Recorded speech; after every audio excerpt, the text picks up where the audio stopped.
Sosial yardım ala bilmirik. Bizi süründürürlər. Get-gəldə qalmışıq. Saatlı şəhər sakini Usubov Ceyhun Elmaroğlu Media TV Azmedia qrupuna müraciət edərək bildirir ki, onun səsini cənab prezident İlham Əliyevə çatdıraq. Elmar Usubov ona da qeyd edir ki, evdə gələcəyin 4 əsgərini, bir qız övladını böyüdür. Amma hansı maddi çətinliklərlə? Bunu bilən var? Deyir, bir gün qapımızı döyəcəklər. Vətənə övladın borcu var. Usubov Ceyhun Elmaroğlu'nu təqdim edirik. Qarşı tərəfi dinləməyə hazırıq. Usubov Ceyhun Elmaroğlu. Saatlı Minbaşırlı küçəsi Babək .ev 6. 5 dənə uşağım var. 4 oğlan, bir qız. Gələcəyin əskəri, zabiti. Mən burada müraciətim cənab prezidentimizə, İlham Əliyevə. Bunlara kömək edin, sosialla bağlı.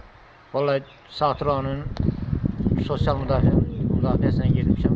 Baxan yoxdur bizə, incidirlər bizi. Biz gedək kimə müraciət edək. Buradan üstürəm cənab prezidentimizə, sosial müdafiə nazirimizə. Mənə kömək edin. 4 oğlan, 4 uşaq oğlandı, bir qız. Azadlı vəziyyətdə yaşayırıq vallahi. Evdə çörək tapmırıq yemək, bizə kömək edin. Çox azadlı vəziyyətdə yaşayırıq, bizə kömək edin. Gedirəm vallahi kömək istəyirəm, ağzımı tutan vurub da arxaya qaytarırlar. Mən kimdən kömək istəyirəm? Azərbaycan vətəndaşı deyirəm mən kömək istəyirəm cənab İlham Əliyevdən.